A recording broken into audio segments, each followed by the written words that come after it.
Assalamualaikum warahmatullahi wabarakatuh. Perkenalkan, nama saya Sheila Nadia dari kelas P Manajemen Fakultas Ekonomi dan Bisnis Universitas Muria Kudus dengan NIM 2021114883. Di sini saya akan mengerjakan tugas UAS Bahasa Indonesia yang diampu oleh dosen Bahasa Indonesia kami yang bernama Dr. Irfai Fatur Rahman, SPD MPT. Berikut ini adalah jawaban dari tugas UAS saya. Yang pertama, nomor 1, jelaskan pola bentuk gabungan terikat. Tulislah kembali gabungan terikat berikut ini. Bentuk terikat ditulis serangkai dengan kata yang mengikutinya. Penggunaan kata bentuk terikat haruslah memperhatikan beberapa hal, yakni yang pertama, bentuk terikat yang diikuti kata yang berhuruf awal kapital atau singkatan berhuruf awal kapital ditulis dengan menggunakan tanda hubung. Yang kedua, bentuk maha yang diikuti kata turunan yang mengacu pada nama atau sifat Tuhan ditulis terpisah dan menggunakan huruf kapital. Yang ketiga, bentuk maha yang diikuti kata dasar yang mengacu kepada nama atau sifat Tuhan kecuali kata esa ditulis serangkai. Berikut ini adalah jawaban dari saya dari soal yang sudah dituliskan, soal dari gabungan terikat tersebut. Nomor 1, adi plus kuasa ditulis adi kuasa itu digabung. Yang kedua, catur plus tunggal ditulis catur tunggal digabung. Nomor 3, dwiwarna ditulis dwiwarna digabung. Nomor 4, ekstrakurikuler ditulis ekstrakurikuler digabung. Nomor 5, kontrarevolusi ditulis kontrarevolusi digabung. Yang nomor 6, purnawirawan ditulis purnawirawan digabung. Nomor 7, saptakrida ditulis saptakrida digabung. Lalu yang terakhir, subbagian ditulis subbagian, katanya digabung. Nomor 2, jelaskan perbedaan bentuk penalaran deduktif dan bentuk penalaran induktif. Berikan contoh penerapannya. Penalaran deduktif adalah penalaran yang dibidangi oleh filosofi Yunani Aristoteles, merupakan penalaran yang beralur dari pernyataan-pernyataan yang bersifat umum menuju pada penyimpulan yang bersifat khusus. Yang kedua, penalaran induktif. Penalaran induktif adalah proses berpikir untuk menarik kesimpulan berupa prinsip atau sikap yang berlaku umum berdasarkan atas fakta-fakta yang bersifat khusus.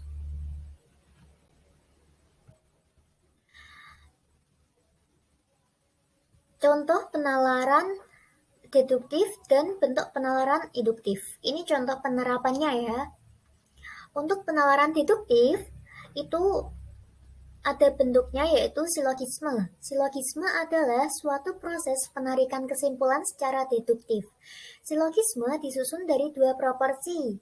Proporsinya itu pernyataan dan sebuah konklusi atau kesimpulan. Contohnya, semua manusia akan mati. Amin adalah manusia, jadi Amin akan mati. Itu kesimpulannya. Yang kedua, penalaran induktif. Penalaran induktif memiliki beberapa bentuk seperti generalisasi, analogi, dan hubungan kausal. Yang pertama, contoh generalisasi, manusia butuh makanan, hewan butuh makanan, tumbuhan butuh makanan. Lalu penyimpulannya itu makhluk hidup butuh makanan. Yang kedua, contoh analogi. Dinda dapat nilai bagus karena belajar setiap hari selama 2 minggu. Maka David bisa dapat nilai bagus jika belajar setiap hari selama 2 minggu. Nomor 3, contoh hubungan kausal. Ketika aku tidak menutup kaleng gula dengan rapat, semut datang dan mengerubuti. Maka gula menarik semut.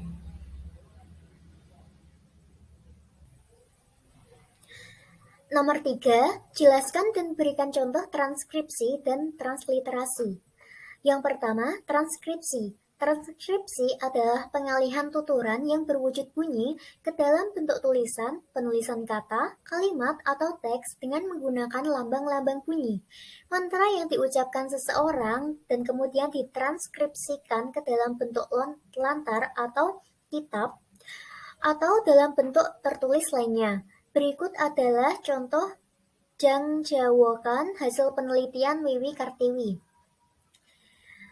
Deung teuleu simak teuleu deung teuleu malik katineng nenjo aing sia ceri sia ingat ka aing nya aing nu buku asian neuleu.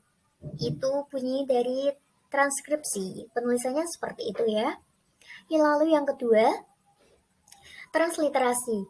Transliterasi menurut Kamus Besar Bahasa Indonesia adalah penyalinan atau penyalinan dengan penggantian huruf dari abjad satu ke abjad yang lain. Contohnya seperti ini ya. Di sebelah kiri itu berasal dari abjad bahasa Arab, lalu yang di sebelah kanan itu abjad yang lain. Abjad ABC biasa ya.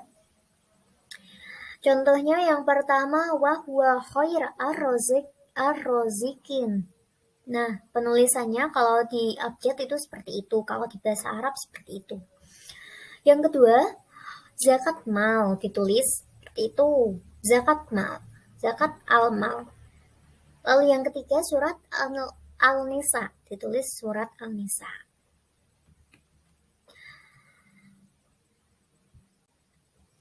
Nomor 4, jelaskan penomoran bagian karangan berikut ini. Perbaikilah jika menurut Anda masih ada penulisan yang salah. Menurut Arifin, pada tahun 2008 menyebutkan bahwa penomoran subbab atau anak subbab dan sub-subbab atau sub-anak bab seharusnya maksimal sampai 3 level. Misalnya 1.1 dan 1.1.1 serta tidak lebih dari 3 level seperti 1.1.1.1 atau 1.1.1.1. Itu penulisan yang salah ya. Dan selain itu, penulisannya tidak perlu diakhiri dengan titik untuk nomor bab pada level kedua dan ketiga. Misal kalau pada level pertama itu 1 titik, itu kan dikasih titik belakangnya. Kalau yang seperti level 2 sama 3 itu belakang pol habis angka 1.1 itu nggak usah dikasih titik lagi. Lalu ini ada soal dari penomoran bagian karangan dan jawaban saya seperti ini. Saya sebutkan soalnya dulu ya. Soalnya A titik program usaha. 1 titik tahap persiapan program. 1.1 titik penerimaan warga belajar. 1.2 titik pemilihan penyelenggara. 1.3.1 titik pemilihan ketua kejar usaha. 1.3.2 titik ditunjuk. Menurut saya dalam soal tersebut penulisannya itu masih ada yang salah. Lalu saya jawab penulisan yang benar. Menurut saya jawabannya seperti ini. A titik program usaha. 1 titik tahap persiapan program. 1.1 penerimaan warga belajar. Jadi 1.1 setelah 1 yang kedua itu tadi nggak usah dikasih titik. 1.2 pemilihan penyelenggara. 1.3.1 pemilihan ketua kerja usaha. Karena itu sudah di level 3, jadi yang setelah nomor yang terakhir itu tidak usah dikasih titik. Lalu 1.3.2 ditunjuk. Nah, seperti itu jawaban dari saya untuk penomoran bagian karangan. Yang nomor 5, jelaskan cara penulisan gelar akademik yang benar. Kemudian jawab soal berikut ini. Jika masih salah penulisannya, segera diperbaiki. Cara penulisan gelar akademik menurut aturan yang berlaku dalam EYT yaitu setiap gelar ditulis dengan tanda titik sebagai antara antar huruf pada singkatan gelar yang dimaksud. Gelar ditulis di belakang nama orang. Antara nama orang dan gelar yang disandangnya dibubui tanda koma. Jika di belakang nama orang terdapat lebih dari 1 gelar, maka di antara gelar-gelar tersebut disisipkan tanda koma. Jadi, Misal setelah nama sama tulisan gelar itu ada tanda komanya, dan setelah gelar sama gelar, jika gelarnya lebih dari satu, itu juga disisipi tanda koma di tengahnya. Berikut soal gelar akademik. Nomor 1, Bayu Maharani, S.S. Nomor 2, R.M. Pratama, M.M. Yang ketiga, Dr. Irfai Fatur Rahman, SPD, MPD. SPD, MPD-nya itu besar ya soalnya. Yang nomor 4, Dr. Andes Muhammad Kazunuddin, MPD. Yang nomor 5, Prof. Doktornya juga besar semua itu ya. Ahmad Ulinuha, MPD. Nah, menurut saya pada soal tersebut itu penulisan gelarnya masih ada yang salah. Jadi jawaban saya itu seperti ini. Nomor 1, Bayu Maharani, S besar, titik, S besar, titik. Lalu nomor 2, R.M. Pratama, M besar, titik, M besar, titik. Lalu yang ketiga, doktornya itu ditulis D besar, R kecil, titik, Irfai Fatur Rahman, S besar, titik, P besar, D kecil, titik, M besar, titik, P besar, D kecil, titik. Kenapa P-nya besar, D-nya kecil? Itu karena dalam satu gelar. Kan gelarnya itu misal SPD, S titik P besar, D kecil, itu sarjana pendidikan. Pendidikan kan dalam satu kata ya gelarnya. Jadi dalam satu kata itu yang depannya dikasih besar, yang untuk singkatannya itu D-nya kecil. Lalu yang nomor 4, D besar, R kecil, titik, doktorandusnya ini DRS kecil semua, titik, Muhammad Kazunuddin, M besar, titik, P-nya besar, D kecil, titik. Nomor 5, Prof. titik, D-nya besar, R-nya kecil, titik, Ahmad Ulinuha, M-nya besar, titik, P-nya besar, D-nya kecil, titik. Nomor 6, jelaskan penggunaan tanda elipsis, tanda siku, dan tanda kurung, dan berikan contoh penggunaan tanda tersebut dalam kalimat. Tanda elipsis itu tulisannya titik 3 gitu ya. Tanda elipsis dipakai untuk menunjukkan bahwa suatu kalimat atau kutipan ada bagian yang dihilangkan. Yang kedua, tanda kurung siku. Tanda kurung siku dipakai untuk mengapit huruf, kata, atau kelompok kata sebagai koreksi atau tambahan atas kesalahan atau kekurangan di dalam naskah asli yang ditulis orang lain. Nomor 3, tanda kurung. Tanda kurung dipakai untuk mengapit tambahan keterangan atau penjelasan. Berikut ini contoh penggunaan tanda elipsis, tanda siku, dan tanda kurung. Yang pertama, contoh tanda elipsis, penyebab kemerosotan, tanda elipsisnya dituliskan untuk diteliti lebih lanjut. Nah, seperti itu contohnya. Yang kedua, dalam Undang-Undang Dasar 1945 disebutkan bahwa bahasa negara ialah, tanda elipsisnya ditulis. Nah, itu untuk kan jawabannya belum ada ya, jadi pengganti jawabannya itu tanda elipsis dituliskan, seperti itu. Lalu yang ketiga, tanda elipsisnya ditulis titik, koma, lain lubuk lain ikannya. Contoh dari tanda kurung siku, penggunaan bahasa dalam karya ilmiah harus sesuai dengan kaidah bahasa Indonesia.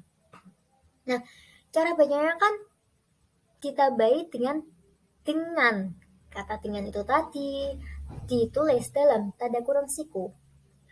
Ulang tahun yang kedua, ulang tahun proklamasi kemerdekaan Republik Indonesia dirayakan secara hikmat.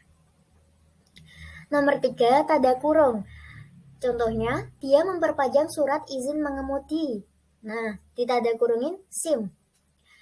Yang kedua, warga baru itu belum memiliki KTP, tanda kurung kartu tanda penduduk. Jadi ini sebagai penjelas atau kan itu artinya sama saja. Dan kalau ada tanda kurung seperti ini, cara bacanya biasanya atau. Nomor 3, lokakarya atau workshop Itu tidak dalam tanda kurung ya, itu diadakan di Manado.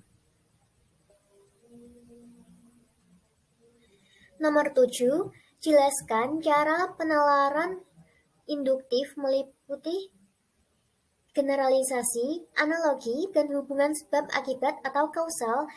Silahkan jelaskan satu persatu disertai contoh. Yang pertama, generalisasi. Penalaran generalisasi dimulai dengan peristiwa-peristiwa khusus untuk mengambil kesimpulan umum. Generalisasi adalah pernyataan yang berlaku umum untuk semua atau sebagian besar gejala yang diamati. Generalisasi mencakup ciri-ciri esensial, bukan rincian. Dalam pengembangan karangan, generalisasi dibuktikan dengan fakta, contoh, data statistik, dan lain-lain. Proses penalaran yang bertolak dari fenomena individual menuju ke kesimpulan umum. Nah, contoh dari generalisasi itu seperti ini. Julia Perez adalah bintang iklan dan ia berparas cantik. Esmeralda adalah bintang iklan dan ia berparas cantik. Jadi kesimpulannya, semua bintang sinetron berparas cantik. Nomor 2, analogi. Analogi adalah suatu perbandingan yang mencoba membuat suatu gagasan terlihat benar dengan cara membandingkannya dengan gagasan lain yang mempunyai hubungan dengan gagasan yang pertama. Nah, contohnya itu seperti ini. Tim Uber Indonesia mampu masuk babak final karena berlatih setiap hari. Maka, tim Thomas Indonesia akan masuk babak final jika berlatih setiap hari. Jadi itu kayak membandingkan dari kalimat satu sama kalimat yang kedua itu tadi mempunyai hubungan sehingga itu bisa sama gitu. Maka itu kan hasilnya nanti akan sama karena mempunyai suatu alasan yang sama seperti alasan yang pertama. Kalau tim Uber Indonesia ini kan mau masuk babak finalnya karena berlatih. Nah, maka tim Thomas juga bisa dong kalau mau masuk babak final ia harus berlatih kayak tim Uber kayak gitu. Nomor 3, kausal atau sebab akibat. Penalaran kausal atau sebab akibat merupakan penalaran yang bertolak dari hukum kausalitas bahwa semua peristiwa yang terjadi di dunia ini terjadi dalam rangkaian sebab akibat. Tak ada suatu gejala atau kejadian pun yang muncul tanpa penyebab. Cara berpikir seperti itu sebenarnya lazim digunakan dalam kehidupan sehari-hari, seperti halnya dalam dunia ilmu pengetahuan. Contohnya, Sally membawa payung ketika akan pergi ke kampus karena cuaca mendung dan akan segera turun hujan. Nah, itu kan Sally itu akan pergi ke kampusnya itu pakai payung. Loh, kenapa kok pakai payung? Nah, sebabnya itu karena cuacanya mendung. Kalau cuacanya mendung, biasanya akan turun hujan. Seperti itu. Nomor 8, jelaskan yang dimaksud dengan silogisme. Berikan contoh silogisme itu yang seperti apa. Silogisme merupakan cara menarik kesimpulan secara deduktif, yakni dengan premis-premis umum atau mayor dan khusus atau mirror. Dengan fakta lain bahwa silogisme adalah rangkaian 3 buah pendapat yang terdiri dari 2 pendapat dan 1 kesimpulan. Contohnya, premis mayornya, jika hujan saya naik becak. Premis minornya, sekarang hujan. Jadi kesimpulannya saya naik becak. Seperti itu. Contoh dari silogisme ya. Nomor 9, apa yang dimaksud dengan konjungsi? Sebutkan jenis konjungsi dan berikan contoh penerapan konjungsi tersebut. Menurut Kamus Besar Bahasa Indonesia atau KBBI, konjungsi diartikan sebagai kata atau ungkapan penghubung antar kata, antar frasa, antar klausa, dan antar kalimat. Secara umum, macam-macam konjungsi biasa dikenal ialah konjungsi koordinatif, konjungsi korelatif, konjungsi subordinatif, konjungsi temporal, dan konjungsi antar kalimat. Yang pertama, konjungsi koordinatif. Konjungsi koordinatif merupakan konjungsi yang menghubungkan dua unsur atau lebih yang sama pentingnya atau memiliki status sintaksis yang sama. Contohnya dan, atau, dan tetapi. Yang kedua, konjungsi korelatif. Konjungsi korelatif adalah konjungsi yang menghubungkan dua kata, frase, atau klausa yang memiliki status sintaksis yang sama. Konjungsi korelatif terdiri atas dua bagian yang dipisahkan oleh satu kata frase atau klausa yang dihubungkan. Contohnya adalah baik titik-titik maupun titik-titik. Jadi dalam setelah baik itu nanti ada kata atau nanti ada kalimat, terusannya ada konjungsi maupun itu tadi. Lalu tidak hanya titik-titik tetapi juga titik-titik. Biasanya kan tidak hanya bla bla bla bla tetapi juga bla bla bla bla gitu. Demikian titik-titik sehingga titik-titik. Lalu entah titik-titik, entah titik-titik. Nah, dan jangankan titik-titik pun titik-titik seperti itu. Nomor 3, konjungsi subordinatif. Konjungsi subordinatif adalah konjungsi yang menghubungkan dua klausa atau lebih dan klausa itu tidak memiliki status sintaksis yang sama. Salah satu dari klausa itu merupakan anak kalimat dari induknya. Contoh konjungsi subordinatif antara lain agar, untuk, supaya, sebab, karena, seperti, seakan-akan, jika, sejak, ketika, andaikan, walaupun, bahwa, dan masih banyak lagi. Lalu yang keempat, konjungsi antar kalimat. Konjungsi antar kalimat itu menghubungkan satu kalimat dengan kalimat yang lain. Posisinya selalu memulai suatu kalimat yang baru dan tentu saja huruf pertamanya ditulis dengan huruf kapital. Contohnya konjungsi antar kalimat adalah biarpun demikian atau begitu, meskipun demikian atau begitu, kemudian sesudah itu, lalu selain itu, sebaliknya, sesungguhnya, bahkan, tetapi, kecuali itu, dan demikian, oleh karena itu, dan sebelum itu. Nah, seperti itu. Contoh dari konjungsi antar kalimat ya. Nomor 10, wacana terbagi menjadi 5, yakni wacana narasi, deskripsi, eksposisi, argumentasi, dan persuasi. Jelaskan ciri dan perbedaan tiap wacana tersebut, serta berikan contohnya. Yang pertama, wacana deskripsi. Jenis wacana yang ditunjukkan kepada penerima pesan agar dapat membentuk suatu citra atau imajinasi tentang suatu hal.